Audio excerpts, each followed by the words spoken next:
Hey everybody, welcome. We are here with iShook Comics, with of course our chief editor-in-chief in iShook Comics, Mr. BL Blankenship, and a great guest, Mr. Richard T. Wilson. Hey guys. Yeah. Woo! Yeah. Yeah. Everybody, QR code, his QR code here. Get to know Mr. Richard T. Wilson in his website. Just to clarify, his website is again, Mr.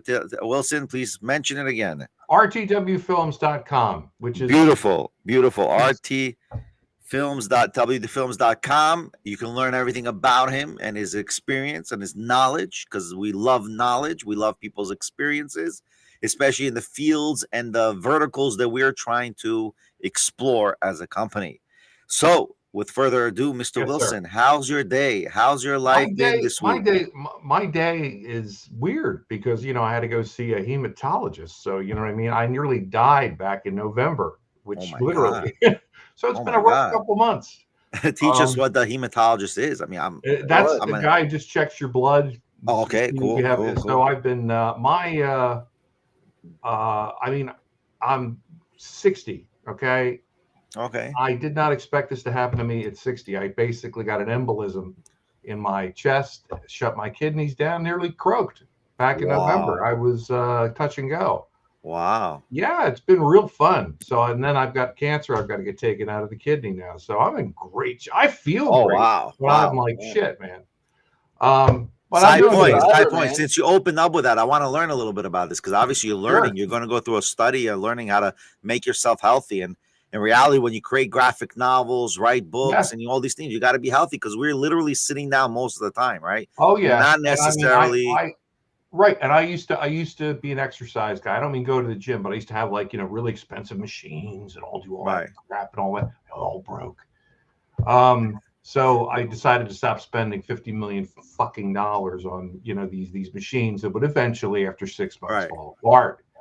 So then I would get in more inexpensive things. They'd last just as long, but they will also. And I just got sick and tired. I got sick and tired of you should exercise. That's what you should do. And I'm like, who are you? You know what I mean? And I said, nah, I don't feel like doing it anymore. So I just stopped. I try and eat healthy. But I hate the idea of being, you should do this. You know what I mean? When I know it's good for you and all that crap. But I did it for years and years. And I feel like I'm being I'm in school. Now it's time to pull the thing out. And now we got to do this because, your teacher said. So no, for me, I feel like I'm writing clearer and better now with all this stuff going on. I said that to him, like we were talking last year. I said with all that was going on with COVID, I was having a lot of problems, but I was writing pretty good. A lot of stuff was really coming out, and this new book was written kind of in the thick of COVID. Halloween Girl, Gods and Monsters. Wow. And there's a lot of. That's probably the most horror you're going to get out of me. You know what I mean? Because, I tend to swerve and go in all these different directions, but there's a lot of, I felt the nightmare kind of the whole thing as I was writing that. So I'm really, really proud. And the artist I have, the Shayed R, is just, this guy's amazing. I just want to sing his praises while I have a chance. He is no doubt just the most emotional artist I've ever worked with. As far as it all comes out in every little panel, and he takes forever he gets everything done, but he is very particular and everything looks beautiful. So can't wait to share that. That'll be next month, I think. Wow, that's awesome. It's really beautifully stylized, Benny, and it's done in black and whites, and it's where it's got a lot of vibe and shading and realism type stuff to it. Right. That's what I love. That that goes back to BL, to talk about my love of old Warren, eerie, creepy, and all that stuff from the early 70s. My mom bought me a Vampirilla, and she fortunately did not look at inside in the supermarket when I was 8, and I took it home, and mine was blown. Some of the artists in there were just, Luis Garcia was the name of the one guy, and he just blew my freaking mind. Wow. Because it was a lot like Shayed's art. It's very, almost like photorealistic, but it kind of it's on the line. So I'm excited. The book's finally coming out. Again, I've just been working on short stories. I submitted the other day to Shutter. So I don't know, maybe, who knows? No doubt, no doubt. Listen, I just want to mention, you said you were 60 years old. Listen, that's still young. I mean, we live in a time that is young. I know. We're I said the same thing, but I said I didn't expect to have like basically be one of those people that quickly. I mean, no, that's what I'm saying. That's because we feel that we're young. I mean, we are young. We're outliving double ages from the previous 100 years and back. Yeah. I mean, the average age was what, 45, 50? Yeah, that's true. That's true. But we are outliving. My wife had not called, and I told her not to call. I said, I'm fine. She goes, you don't sound right. You're coughing funny. I said, I'm fine. You're going to make a big deal. I said, I'm going to be so pissed if you save my life. Right. So that's why she's. Yeah, I don't want to get too much into personal, but I apologize if I ask too many questions. No, I'm just saying. It's true though. I mean, I think the only reason I bounced back or whatever, according to what they were saying, is because you were already a fairly healthy guy. So Oh wow. So that's the reason, because they said you don't look like you look on the paper. You know what I mean? So I said, well, I guess that's always a good thing. That means all that exercise helped a lot. Be dead. So But so what do you guys up? I mean, I want to hear more about the ShortFilmMagic thing. I want to hear about what's going on. Oh wow. So iShook is your post the other day. Yeah, no doubt. I mean, iShook is about creating ability to create products in the tech space that lets individuals like you, like Ben, like me, get our art and our products out there, with higher discoverability aspects. I mean, remember one thing: a lot of these companies like Facebook and all these social media companies, it's really hard to get discovered because the algorithms are geared a certain way. So in my perspective, I'm like, one second, we haven't created an algorithm as big as theirs, right, but we are working on an algorithm, of course. We have a spectrum list of different products. We are now dabbling in our own comic and graphic design, but at the same graphic novels. But at the same, we're also taking my IP and we're expanding it to video games, Roblox, and others like Fortnite. Yeah, we also want to create maybe like a collaborative social media concept where we get like individuals like you and your characters. Like, can we license your character? We put in our video game, things like that. Oh my God, that would be amazing. Yeah, we want to do that with everyone who comes on iShook. Let me finish my point. You asked me my question. Let me answer my question. Let me answer the question. Let me answer the question. Okay, go ahead. All right, and then obviously the whole point and what we want to be is become the biggest aggregator platform, which basically means we take all the best products, right? We're creating our own AI logic as well. We're taking all the best products, creating a uniform lacing between social media communications, between the YouTube kind of communications, which is iShook.tv, kind of interlacing them all together with AI usage, overseeing it with blockchain, data stamping, and things like that. I mean, I'm talking very general, but we do have a white paper that's coming out. It's going to be called iShook 2.0 white paper. That's fantastic. Yeah, because people want to be able to discover. People want to discover. Like, I want to discover you. I can only discover you because of Ben. Now, imagine Ben had a profile. It's hard, like you said. It's just really difficult to get out there, and very difficult. You can get investment from Kickstarter or wherever you're going to get investment from. It's not going to be, even that is still hard to get a larger audience. I mean, it's just so what we're doing in crypto, we want to use our cryptocurrency, our own tokens, where you get invested through our cryptocurrency network and actually give back. So let's say a person invests in your product, right? Right. So they buy, let's say, X amount of cryptocurrency, okay, to support your product. We say, okay, this is our list of peoples. We're doing Q1 to support them. How much can you fund this crypto? Here's a block of these amount of tokens that we have. Fund this token. Right now, there's a new product that we're launching very soon. Right. And then if they start investing in that product, then you take let's say 100 comics, right? Graphic novelists. Now, all those 100 are for sure going to make, as a macro aspect, they're going to make profit. They might not make profit at an individual level, but they'll make profit at a macro level. So if, let's say, I have 100, the 100 will make profit, we take 20% of that profit and do a buyback on those investments. So therefore, those cryptocurrency individuals have a, how do you say, more of a net trade that guarantees return on their trade. So as opposed to trading and then, okay, where does the money go? It becomes a constant trading and it loses. But here we're actually tokenizing investments for graphic novels. And then, you know, but we need individuals like you to say, yeah, Benny, we're going to try it once or twice. Because remember, you'll fail 3-4 times till we actually say, oh, wow, we just beat Kickstarter. We beat all these companies, because you're now getting a way to guarantee a person's, you know, profit back. So there's got to be some sort of profit allocation. So we're working on all that. It's going to be Q2, Q3. There's a lot of ideas that we're planning. This is like an introduction. Because you asked, I'm just launching it. No, I think it's really cool. And it's like, are you going to, I mean, you're talking about a bunch of different things with video games and things like that. Are you thinking about like a flagship kind of anthology type thing with different people? Yeah. Right now, just to give you a small heads up, we're creating a how do we say it, like a battle royale in an arena. Okay. And people can pick their characters pick their characters, let's say weaponry, and kind of mix and match the characters' powers. And it's going to be continuously evolving. And obviously we want to be able to take, let's say you have a character, we put on the Roblox, kids can actually buy that character. And then we do profit sharing on those. You say like Marvel Rivals, that kind of. Yeah, but it's not necessarily like Marvel Rivals, because I'll tell you why. Because what's going to happen is that what's beautiful about Roblox is you can create one scene of a game, and then interlace it with 100 different types of games. I mean, we can have them going through a portal.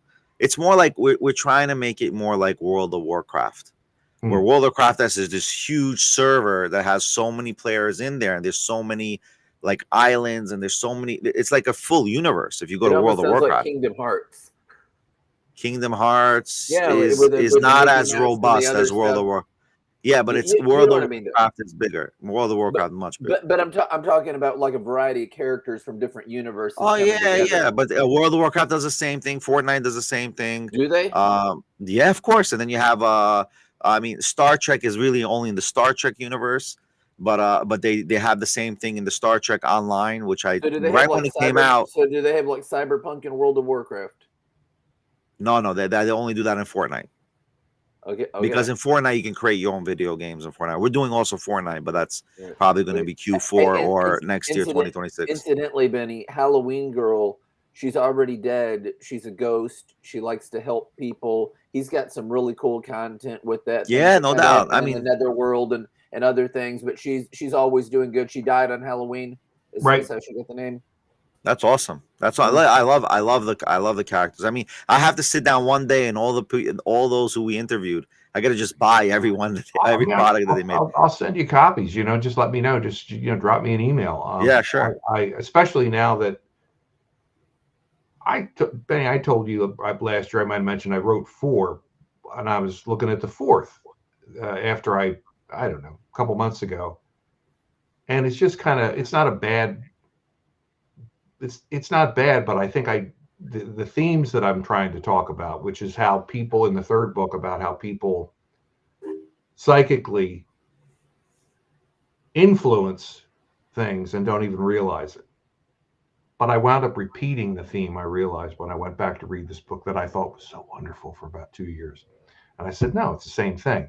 But that's one of the things I'm excited about with this book. This is the Hollow's been beaten, we think, and now we have Splinter, the evil Splinter group starting. They need to follow somebody else now, And they find this kid who's abused. They're just these little spiders. They come in, and then they decide, well, that we're going to worship him. You know what I mean? And so they do everything for this little 8-year-old kid, whether he wants it done or not. I mean, kids are killed. It's pretty, if he's bullied, that's the end of that kid. You know what I mean? And it's just, and it happens. I'm loving this. So it's very, there's a lot of, it talks about a lot of violence, a terrible father who's basically also a murderer that, murdered the first wife. Um, but so I had the 4 books, but I'm not going to go with the 4th. It's just repetitive. So it's been 10 years of Halloween Girl, starting with the film. We made the film 10 years ago this March, April. And I think that's the reason I've been writing short stories, like with Hemlock Ave, the anthology, and just recently the stuff I sent to Shudder. I've just spent I love her to death, but I've spent 10 years, you know what I mean? Just like it's been Halloween Girl, like constantly. And I think I'm going through a little break, but I'll definitely be back with other stories. But I kind of wanted to write some classic shorts, just some classic Warren style EC Comics shorts. So that's what I took some time to do. Oh, that's Charlotte Martin. She actually did the song. She's the one I named Charlotte after, and she recorded a song all about the comic. So that's a cool song out there. That's on Bandcamp. Yeah. Is that the YouTube or? Bandcamp, you can just look up bandcamp.com. I don't know whether it's on YouTube. I don't know where she put it there or not. Oh, but what is this YouTube? Let's say if I press play, what is it? Oh, about? That's actually I animated some of the new books. Let's check it out. That's Hemlock.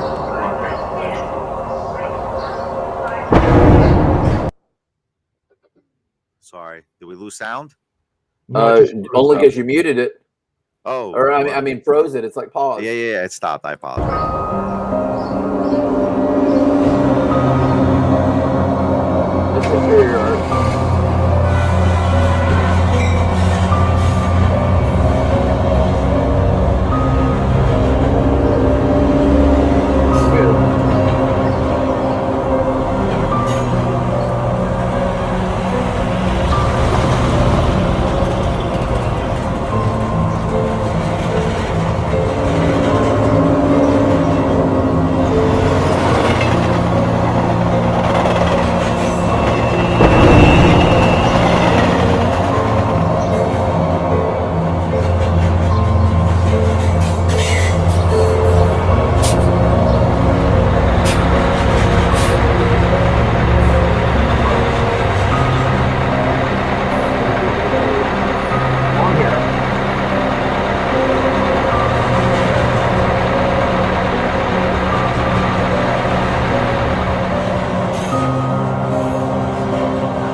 That did really well. So I'm really proud of that book.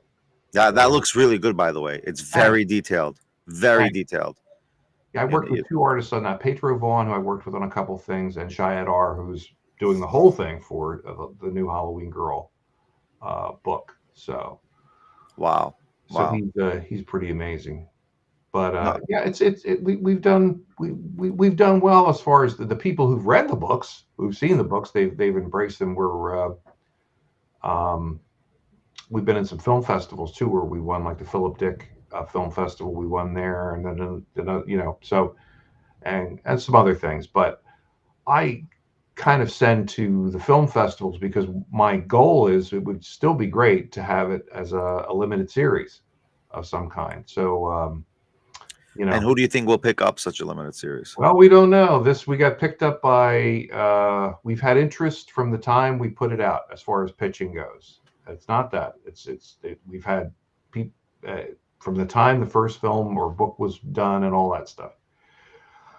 We just got picked up by in the New Media Festival in California, where basically the whole thing is about finding new IPs. And so all the big guys are out there, and they're, they turn it into a festival. It's mostly films, but they really also want to look at graphic novels, and they've got about 6. And that's interesting. So we had many. So sorry to cut you off because it's very important.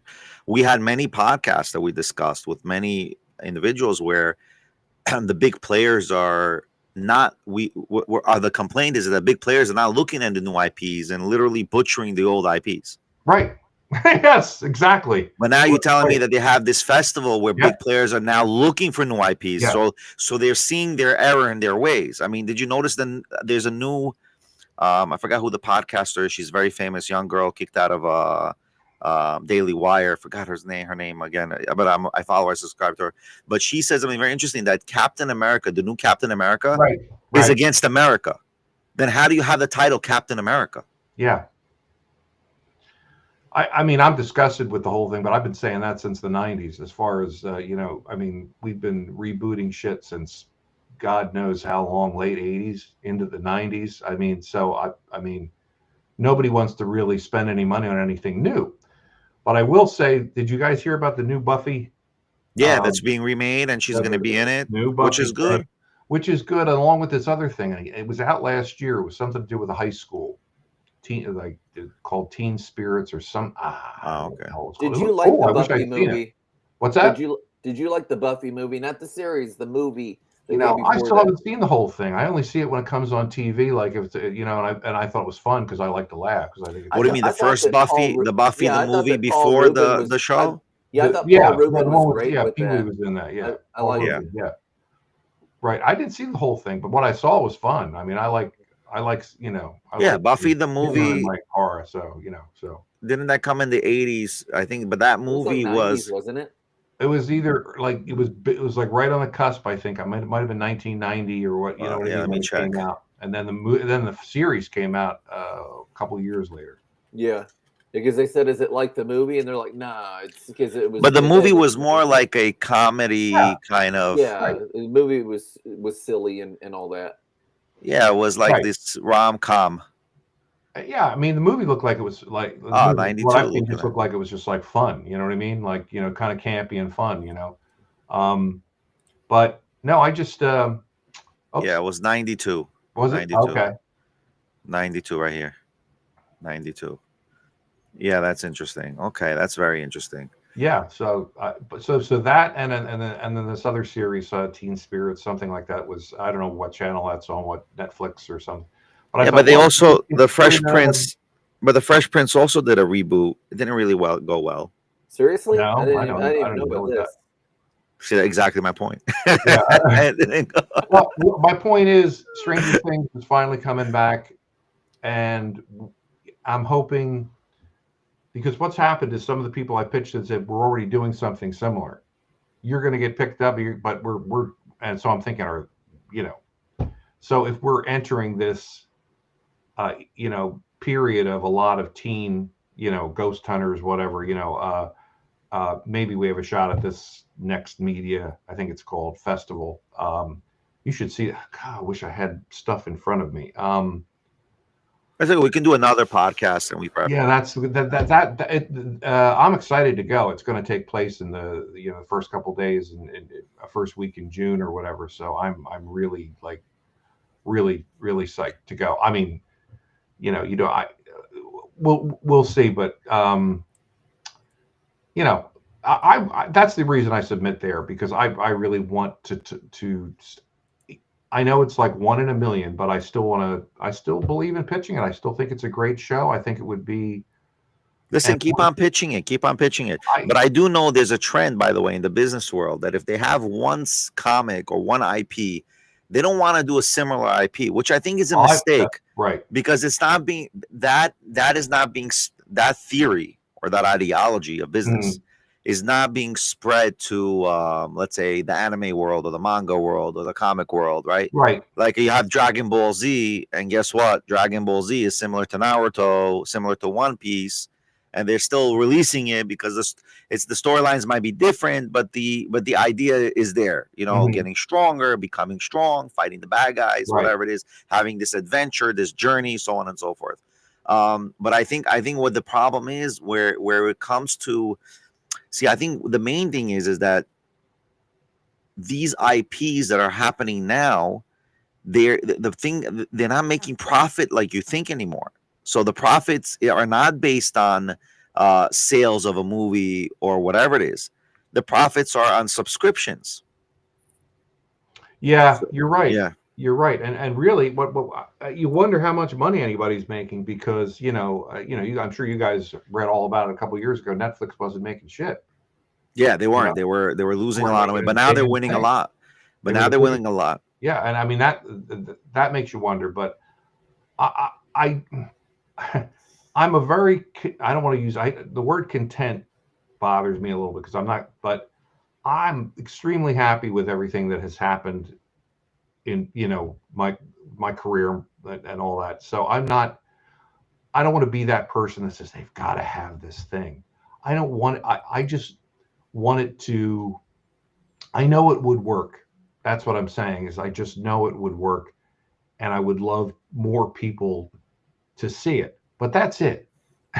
You know what I mean? I could disappear. I don't, you know what I mean? I would just love for the fact that it was spread out there and that the universe was opened up. Right.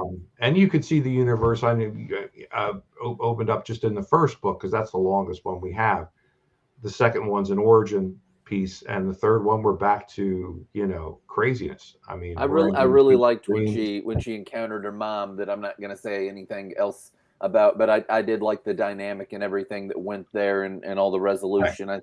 I thought it was good, like delving into her personal character and who she was before she died, and how people were and how things went. Well, I'm glad to hear you say that, because I mean, I told you at the time, I said, people, we put out the first book, I just dove in and figured, oh yeah, people will figure it out. They'll look at the film. What am I thinking? And that's why I stopped and did the origin story for the second book. And I'm really glad I did, because people have said that. I'm really glad you did that, because now I know where the hell she comes from. I know what her Right. deal is. So it adds depth to it. It's got like layers of stuff. I mean, between you and me, my IP Super Black, I told Ben we got to write a novel as well. We can't just keep it with a graphic novel. But you guys, let me. You say it so easily. I would love to write a novel. I can't write a novel. I've sat down a million times. I do scripts. You know what I mean? I just sit down to write a novel, and I get completely lost. Can I do scripts? You do a lot more than that. You made movies and everything, man. Yeah, but I mean, there's scripts. There's scripts, man. I just don't feel. I mean, it's funny you're saying that, because I was thinking, oh, maybe I'll try again to write a novel. Yeah, but the thing is, okay, so I want to give you a shtick, okay? Yeah. And this is Ben also. We did the same thing. We're not going to disclose who's writing our novel yet, okay? But we have a good person writing the novel. I've been a little bit, out of commission for a month and a half. I'm not the same energy that I've been for a year and a half already. There was like a stupid virus with New York that came. Yeah, so I got sick, fatigued, trying to get out of it, getting more and more back to my energetic self. But anyway, so when I did podcasts, I started my Rabbi Benny podcast, right? So I bring people to my synagogue. We have a good podcast, good discussion, specific people I invite, right? It's a different type of form than a podcast like here or iShook Daily or so on and so forth. Right. And what I learned is, okay, let me start editing these podcasts. I'm like, no, I can't edit. I spent hours, like 20 hours trying to edit the podcast. I'm like, no. I threw something in Upwork, shout out to Upwork. I'm going to put the affiliate program with Upwork for us there. And I got a person to do the edit. Right. Yeah. Well, Ben said, Benny, he comes to me honestly, he says, I can't do the novel. Not that he can't do a novel. I've written like 7 of them, but yeah. Yeah, but it's just about, what can you do now? What's the skill set now? What is the time consumption now? And he says, okay, let's get this person a novel. That person said, yeah. And he writes novels. You get it? Right. So what I think you should do, write a script of a movie or a series. Then we find a guy for you to say, listen, take this script now, write a novel for us. And that's it. True. And I thought, well, wouldn't that be cool if that happened? And there's everybody on Fiverr. You can get somebody to do that. You know what I mean? If you like, I get hit up. By the way, sorry to cut you off again. I get help on LinkedIn every day for ghostwriters, and there's nothing wrong with a ghostwriter. Yeah, oh no, there's nothing wrong. I mean, I'm going to give it. I think it's a great idea. It's a question of finding somebody, just like finding the artist that you're going to work with on a piece. It's got to be somebody that connects with with your IP, of course. I mean, I'm not somebody who like, you know, when, oh, here we go, and I'm picking at this and that. I'm not at all. To me, it's like, you know, I didn't marry to change you. I chose you because I looked at all your work and I said, this guy has the stuff to bring to this, and then I stay out of it. And I did that as a director. With I would go cast actors, and I could feel who was going to be right, and I knew that they could be directed in that. And that's take the same thing with the artists. Like, I know you could do that. It would be the same thing with a writer. It would be, look, where are you coming from? Because I mean, let's face it, there's some awful stuff out there. Yeah. On the I mean, James Gunn himself, him as a director now going to the DC universe, DC universe, and you see he's doing a whole change up, and I like his change up. He's coming back to the original, you know, gravitas of those characters and what they are, what they bring, their magnetism, their majestic, you know, personas that we all grew up in. Right. Again, because the way I look at these comics and movies were originally meant for easy distribution of morals and ideologies, like goodness. I totally agree, and it's funny. I was thinking the same thing about. I was thinking the same thing about some of the shows that were on when I was really little, like Ultraman or something, you know. And it was all that, you know. It was all, you know, Ultraman was, you know, the savior. It's going to come down. It's going to save everybody. Okay, you did your best. I'm coming down. I'm going to whoop some ass, and, you know, bye-bye. I'll be back next week. You know, it had that feeling of just, it made a kid feel like, oh God, oh good, as if I would believe that there was an Ultraman in the world. Yeah. But you know what I mean? Like, it gave you like every show, by the way, in the 60s, 70s, 80s, and 90s, right before reality television came in, there was always a lesson learned at the end of the show. Right. Always. And I mean, I thought that was really important. And I think, I'm not saying that it's missing for younger kids, like for preschoolers. Of course, I'm way out of that. But my daughter's generation, they had great stuff. They had terrific stuff to grow up with. I was actually kind of, I mean, we had good stuff too, but they had all that. I don't know that it goes much higher than that. No, it doesn't. I don't think it does. I think now in social media it goes there, where parents are creating clips with like real moral, you know. But again, it's I think it's diluted and it's lost in the enormous amount of content that's there. It's not. It's like you can't filter. Let me learn the lesson here. You know, like it doesn't exist. It's one of the things that also happened. I'm good. Good. Yes. I was He-Man. It was He-Man and Ghostbusters. And all that. Even though I stand by that the greatest cartoon of all time, fight me if you want to do this, Benny, Johnny Quest. And I'm talking about Johnny Quest is very good. Yeah, no, Johnny Quest actually was good. I love Johnny Quest. Oh, Johnny Quest was actually very good. Johnny Quest. Oh, just look, I love Johnny Quest. That's awesome. We have the DVD with all of the episodes on it. And I told my wife, I said, this is the best cartoon that was ever made. And she sat there and watched the whole thing with me. And she said, that is the best cartoon ever made. It's true. Right. And it was on prime time when I was like a toddler. Prime time it was on. So the cartoon was never on prime time. And it was, I thought the show was great. I was a huge fan. I mean, Batman was also, the 90s Batman cartoon was very good too. It was very based on moral code of Batman, no use of guns. I mean, what kind of message can you get of not using guns than that Batman show? Exactly. My nephew, who, you know, he's, you know, like I said, he's in his 20s, he's mid-20s. He loved that Batman cartoon from the 90s. He thought that was terrific. So, right. But it's so terrific they're remaking the style, right? The new Batman. I mean, how many times can we do this? You know what I mean? Like, I mean, you know, I mean, like that's the thing that gets me. I mean, I get trying different things, but I mean, you know, it's kind of like what we were saying before. Like, let's get some new characters going. You know, let's get some new, you know. No, we need new IP. We need new IP. Listen, I'll be honest with you. We have iShookComics.com, iShookComics.com. We want to get as many individuals willing for us to resell their products. No doubt about it. Their IPs. Sure, I'd be great. Like a profile page for them as well. You know, we want to definitely do that. But yeah, I mean, I think today for successful IPs, we need to do some sort of collaborative social media collaborative push of the IP. Because what's happening now is these IPs, and I see this there's so much IP available to create crazy content.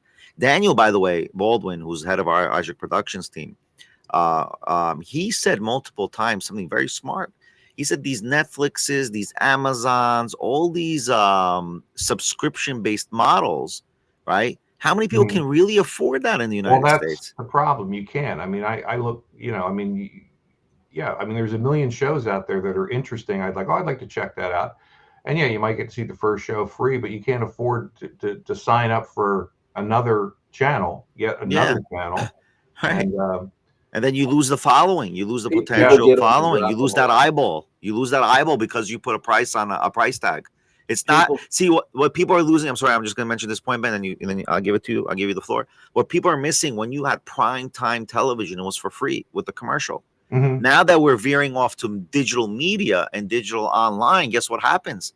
You lose it because everything becomes a subscription model now. So it becomes like pay-per-view. Who could afford pay-per-view unless your parents had money in the 90s? Oh, I remember that. Yeah, right. Like, yeah, right. We didn't have pay-per-view. I never had, for sure not. God forbid. You used to go to a friend's house across. Who parents pay. Yeah. Like I remember the Who were on one night, and it was like they were only at this girl's house, and we all just like came in her house. We invaded her house to watch. The kids were all right. Yeah, well, that's what made popular kids back then, right? Yeah, right. Who had the pay-per-view. Right. Go ahead, Ben. I'm sorry. Okay. No, you're totally fine. So a lot of people, what they do is they will go ahead and they'll get Netflix or whatever, and they'll binge stuff for like a month, and then they'll drop it because of the expense for that. Now, I'm a big lover of Tubi, TUBI. Yeah, I know. Tubi is also pretty good. And so it's commercials, just like you said. So you're sitting there, you're watching it for free, but the cost is that you're watching it with commercials. Amazon, there's commercials and a lot of stuff. If you watch The Penguin, you see this episode is brought to you commercial free by, I forget, it's a brand of alcohol, but they have their thing at the front of the thing, and that's why you don't have to sit and endure anything because they paid for that. So it's like buy our bourbon or whatever it was that they make. So I mean, you get that. By the way, just to plug in iShook.tv, our goal in iShook.tv and iShook itself is when you watch videos, you get to earn each movie. You get to earn by watching a movie. So you as a user, you get paid with our cryptocurrency that you can then redeem in our e-commerce store for discounts on products you would buy anyway in an Amazon shop or another shop. So we want to reward people, and the way we make money on this is very simple. Now we can go to these advertisers and say, listen, we can guarantee you eyeballs watched. We can guarantee you potential sales because now the percentage is not, we're not selling impressions anymore. We're selling real eyeball views. Like this person watched a full movie. We know that he watched the full movie because he just got paid $100 worth of crypto that he can now redeem in e-commerce, and he claimed that crypto. So there's a whole like litany thing, and this is going to come out Q3, Q4 of this year. How long is this movie that they're getting paid $100 for, Benny? I mean, you're on a roll, but it's just again, I'm like, that's an example and a half. No, that's just an example. Let's say you watched 5-10 movies, and you can earn that amount. Yeah, you can earn that amount, especially if you can comment on the movie and show that there's activity. Like give people instant gratification for watching. And most of these companies are not going to do it because their business model doesn't follow the way we're running the market. But yeah, that's the benefit. I mean, like whatever you're saying, I'm with you. I mean, that's for sure. Like Tubi, all these things, they're good platforms, but they're not really reaching out to the majority of the American public. I mean, that's straight up. My buddy who I work with on tons of stuff, Kevin McElroy, he gave up everything he's got now is through YouTube. And so I was like, Kevin always tries the new stuff. I said, well, a year later, how's it working out? Because it's the same bullshit. I mean, it's the same bullshit as having direct TV. We have direct TV. See, because we have worked from home. My wife works from home. I work for 20 years. You know what I mean? Yeah. So we have it set up so we've got Xfinity for the internet, something else for this, because if something goes down, which it has, we jump on the other person's stuff only because and it's happened. Yeah, I do the same thing, by the way. But he said it's like you have the same fucking problems that you have with all the with all the You're other. always going to have a problem because you're depending on one network. Yeah. So, but I think T-Mobile did the best move where they just made a whole deal with Elon Musk's Starlink. So they have a system where it can automatically catch to the Starlink system, which is That like is literally awesome. I did not know 15, 16. It was put in the Super Bowl. It was like a whole ad. And it was also announced pre-Super I don't Bowl. watch the Super Bowl ad. No, the commercial. Everyone, Yeah. the commercial not food. exclusive to the Super Bowl. I eat the food and laugh with my cousins, and they laugh at me because I don't know what the hell's going on. My wife does. She goes, "Yeah," and I'm like, yeah, by the way, I don't watch the Super Bowl, but I follow it like here and there. It was very annoying, very boring. It wasn't like last year. Well, if you lived here, if you live in our area, it was the most exciting thing since the creation of man. Because the Eagles won, and we're South Jersey, so we're basically Philly. I hate saying that. Anyway, but that's in this area. That's life. Well, because they won. Why not? It's a team that won.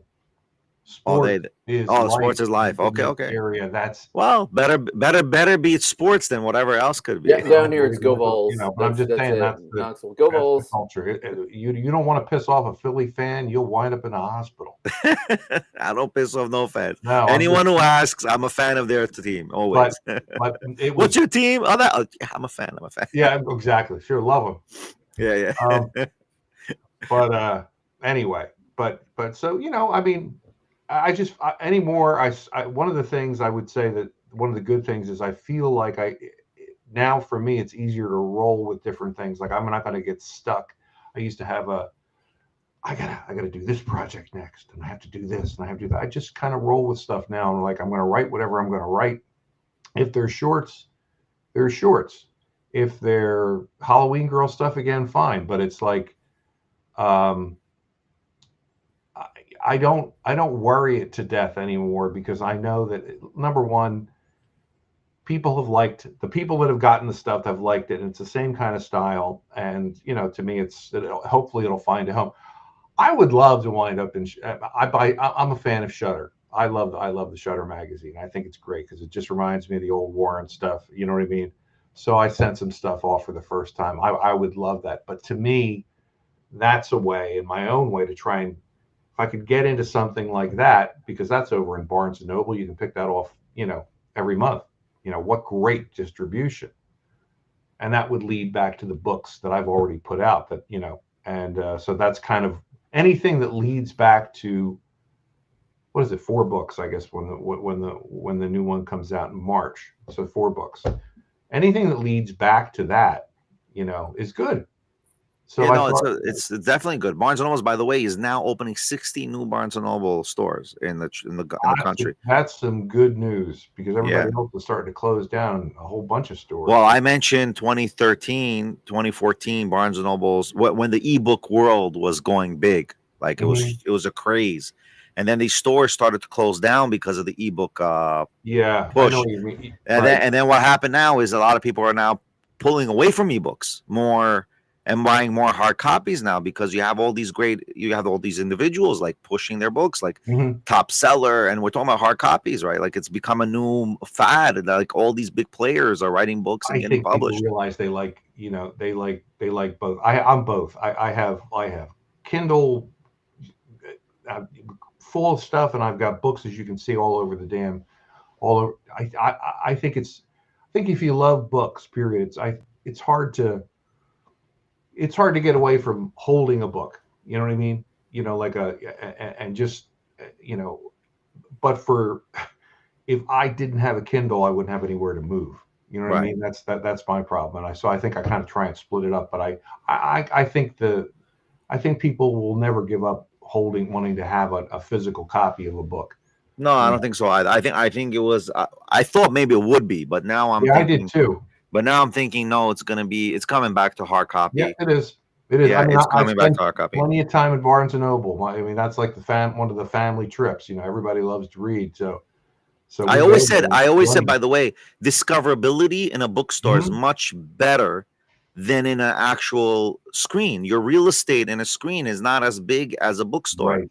You can see with your eye from like literally 10 feet away. Wow, I like that book. I'm gonna see let me see the cover. Oh, I think I know this. I want this book. Totally I cool. bought so many books when they were like the $4.99, pick it up now, discounted clearance sale of a book. So many great books I bought on that level. I mean, and you would never bought it. Like, wow, like I always wanted to know how the Greeks dressed. Let me get this book about the Greeks, or I always wanted this book about the aircraft carrier. Wow. Yeah. But you don't even think about that on Amazon. I'm not thinking about aircraft carriers on Amazon and looking for it. No. But when I'm in an Amazon bookstore, I'm going to pick up about 10 books right now. Well, I will say, one of the things that I have done to promote the books, and they've been like giveaways. The original Blob was shot in Phoenixville, PA, and the theater over there still exists, the Colonial. Well, they show some of the best damn movies, like the Spanish version of Dracula from 33, That's awesome. All that kind of stuff. You know what I mean? And so we got to be friends over there with them, and basically would sponsor some of those things in October. And as the book was coming out, do a giveaway. You know what I mean? After they get to meet people. To me, that's that's where my people are. You know what I mean?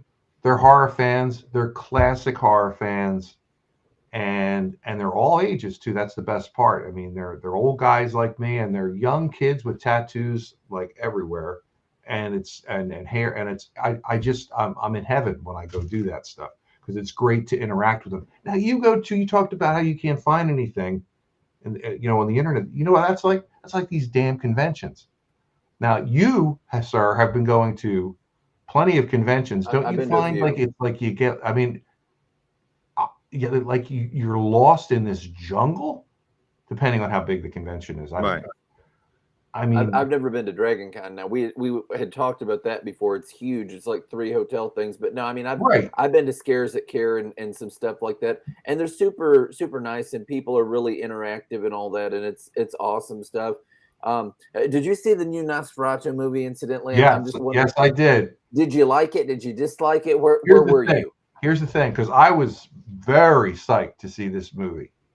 For months, I wanted to see this movie. Now, there's plenty I have good to say. I thought great cast, the art direction, brilliant. I loved it. But all Eggers did was take the original and tack it on to the Penny Dreadful storyline at the end. He didn't. It was kind of lazy. The story, I thought, was it was like they did it better in Penny Dreadful, and I just that really disappointed me, because I thought he could have gone and done a more ambitious story, and it just felt like he glued together the original with Penny Dreadful, and Eva Green's thing where she's the devil's daughter, basically. It's and that he wants her to marry him in the series Penny Dreadful. Yeah. And I just felt like it was just the Satan same. And Dracula are brothers and all that. Have you ever seen Penny She had to Dreadful, give herself in order to save the world, basically. And it was a similar thing in the Nosferatu. I loved the series Penny Dreadful, and I hated it that they canceled it and they just like cut the ending. They had built and built and built and built, and it's like, this series has to end. Just kill her right now. Out of nowhere. The interpretation that they had of Frankenstein's monster was so much like the original book. Oh, and I just loved it. I absolutely love it. Remember we were talking similar to Penny Dreadful when Hammer did Dr. Jekyll and Sister Hyde. It's very similar. It brings in Jack the Ripper. It brings in it's just like a bunch of different horror stories kind of like together. It's really it's one to check out if you haven't. It's grown in popularity. It used to just be a drive-in thing when I was a little kid. I've never seen it. Yeah, it was early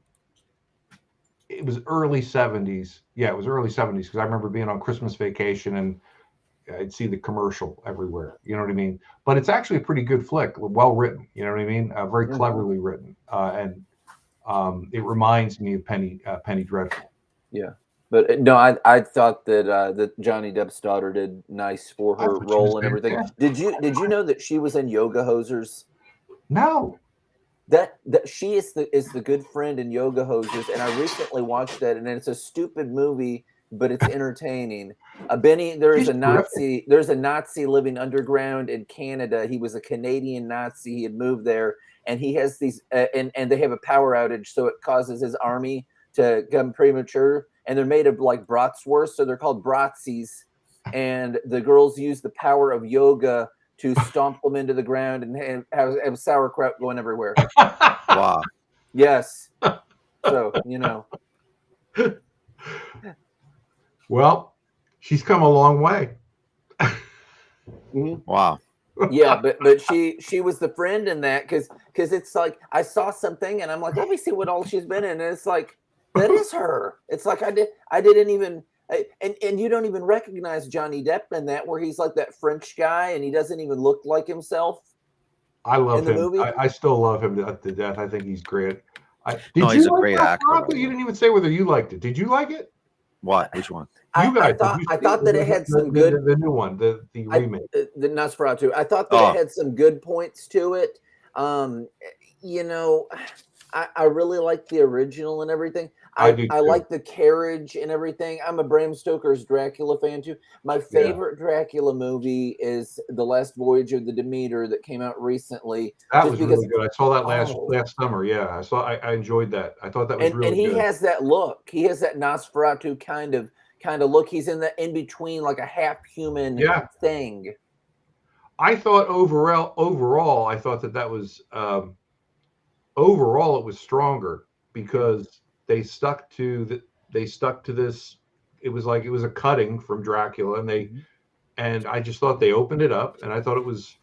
I just think Robert Eggers is better than remakes, you know, of classic stuff. Now, and it's kind of weird that people remake Nosferatu at all. I mean, it's a great movie. I like it, but it's like, let's face it, it was a ripoff to begin with. You know what I mean? Like, it's kind of like. It's just weird that people want to remake it. The original, you can't touch the original. I mean, as far as the way it looks and the vibe or whatever. But I mean, I don't know. I don't know. I guess it's been so. I guess he made enough money that he could do it. It was probably a passion project, but. People mess things up though all the time. I hated how Benny. I need my spoiler alert hat on, but I don't have it. But everybody just go with it. I hated how in the series Bates Motel they didn't stick to the script and have him kill his mother by poisoning her tea, like he notably did in the entire movie franchise. In the movie franchise, she took vanilla in her tea, which, by the way, is why I drink vanilla in tea. It does taste good. Because I'm like, I wonder how that would be, because I like vanilla. It's really good, vanilla in tea. All right. Anyway, so his mother always took vanilla in tea. Instead, he switched it with strychnine, but they don't have that in the series. She dies another way, and it's technically not him. She has the gas going through the vent. She's trying to kill him and her, and he survives, and she dies. And they did that, and they ruined it. I used to be a big Psycho fan, but I didn't get. I thought the second one, I thought the sequel that they made in the 80s was really good. I liked that a lot, actually. I never got to the third one. I just kind of like it. Just all just got away. What happened to the third one was not that bad. The fourth one was like weird. Yeah, they made 4, didn't they? Oh my god! The fourth one was a bunch of flashbacks and everything, and it shows some woman like going to bed with him and all that, and he's this real awkward kid, and it's like him messed up, and it's kind of doing prequel-y things. And then after that, they did like the Ghost of Norman Bates, and it was like how the house was haunted. And so that's where they went with all of that. But that was a lifesaver to Anthony Perkins because he wasn't doing well financially, and that helped him to do these remakes, which were just cash grabs. Yeah. Oh, absolutely. But I did watch some of the series, and it was. I didn't buy it as a series. I just didn't. I thought it was. I thought the acting was well done. I just thought. It just felt like long and drawn out. We all know how things are going to go. You know, it didn't keep me on the edge of my seat. It wasn't like a Twin Peaks, like what's going to happen next week. You know what I mean? I didn't feel that way. You know, Yeah, because they didn't create these products to be a series. If you create a product not to be a that's series, exactly what I mean. yeah, then you're not going to look at it as a series. Right. But if I knew from the get-go I'm going to watch episode 1 like Lord of the Rings, I'm going to have an intermission, and it's going to number 2 is going to come out, and number 3 is going to come out, then I'm prepped for it. I know that this is going to be it, right? Like I got to see the whole sequence, right? Richard, let me just come to you like this, and I know you're not like the religious leader one of it. That's us two here, but you write Halloween Girl. Would you have Norman Bates and his mother in heaven? Because that's the way that Bates Norman Bates goes to heaven. That's the way that they end it, because he dies, and then they hug each other in the woods, and it's like supposed to be this happy ending, like, hey, we made it, and it's like, well, where's Jeffrey? I don't see it. If it were me writing it, no, they would not be going to heaven. No. Yeah. I mean, I was just saying to Lynn last night, I said, if you notice, but she goes, you're all about justice, like basically all about the bad guys getting it. You know what I mean? Like if you're going to do this thing. And it's true. I just get all my frustrations out, like, with, and it's good for me. I mean, I was thinking about taking a break from writing. And now I'm like, no way. No, it's keeping me sane. I think a lot of series, they don't stick the landing at the end. Smallville was great for the first few seasons, and then it got worse and worse and worse and worse. And then there was this buildup that they were going to have Darkseid. This is Superman before he's like Superman, and they were going to have Darkseid and all in it. And it was like, did they run out of money? I mean, it was like that kind of an ending where it's just like, this is terrible. Dean Cain, Terry Hatcher, and their Superman and Lois thing. The ending of that was absolutely terrible. Somebody just kind of like leaves a baby with them, and it was weird. This new Superman, Lois and Clark thing had a happy ending. Superman actually dies in it. They go to heaven and all that, but I think everybody's cool with Superman. What's that? Thank you for telling me. I didn't see it yet. Dude, it's been. I only watched the first 2 seasons, and you do it again. Wear your hat, bro. Wear your hat, brother. Wear your hat. It was a fulfilling ending of it. It was. So an alien from outer space, all of a sudden, is either Judeo-Christian. All of a sudden, that he goes to heaven in the show, right? Okay, an alien from Krypton, all of a sudden, has this heaven and hell kind of. Do me a favor, guys. Honestly, I don't buy that nonsense. By the way. Yeah. I mean, I don't think a Kryptonian is going to believe in heaven and hell. Side point, Dude, he's went up against demons and all kinds of stuff. Superman that's neither here or there. Okay. Yeah. Whatever definition demons are. Okay. Anyway, listen, we got to close it up already. It's already almost an hour. I appreciate Mr. Wilson for coming. Thank you, guys. Anyway, always come back again. We want to make things happen. Here's his QR code. Here's Ben. Ben's QR code is right here. Guys, look him up. Look in the descriptions. We're going to have a lot of stuff there. And we're going to potentially, guys, remember, all those who are watching now, and we're going to promote the hell out of this. We're doing competitions and codes for people to win prizes by watching our shows all throughout our iShook networks. Hey, Benny. I just want you to take a minute just to reflect now on what we've learned today. That Superman and Norman Bates are both in heaven. maybe they'll have a team up. Okay. I don't think Superman can die. The whole premise of Superman is he can't die, but that's a side point. Okay, anyway, go ahead. And I'm not going to tell you. You'll wonder how he dies. I don't care how he died. It doesn't matter anymore. I'll watch it myself. I'll read it online. You got to go all the way to the end to see what happens. You should write Ben Blankenship spoilerreport.com. Okay. And then you can create your own blog. People who don't want to watch the movies can just read the spoiler reports. Doomsday rips out his beating heart, and he gets it. Know that. I already saw that. Father-in-law's heart. Okay, whatever that means. Okay, anyway. An old man's heart, a human, not a Kryptonian. Okay, that's the worst. That, by the way, that is what we call the worst story, that Doomsday is able to rip Superman's heart. That's the biggest nonsensical story I ever heard. No comic ever showed Doomsday ever to be able to. No, he was gonna kill him in the Death of Superman if he didn't get killed. Death of Superman, he kills him, but can't rip his heart off. I mean, if Doomsday can rip his heart off, that means he's not the Man of Steel anymore. That means you just made the Doomsday Man. So I tell you that. You just killed the whole gimmick and the whole punchline of Superman, Man of Steel. No bullet, you know, like what is that? That's nonsense. It was a different timeline when he wasn't the Man of Steel. In previous timeline, he cannot be called. Yeah, today we can't call him a man. Apparently, he has to be vulnerable. He has to be, you know, whatever nonsense. You know, in All-Star Superman, he gets cancer. Well, oh no! Yeah. Yeah, he gets cancer. So the man who needs radiation every day gets cancer. Does that make sense? Think about that. I'm not the man who gets solar radiation literally every day, that's his life source, gets cancer. So does that make any sense? That's the biggest. I'm telling you, the people who are writing this have to be so impractical. Like, he gets cancer. He's literally in the sun every day with radiation. I mean, you're killing all the cancer cells. He's flown into it virtually. He was literally in the sun. He goes to space in the sun. He basks. You got to work on a Superman stand-up because this is gold. Yeah, well, this will definitely get viral.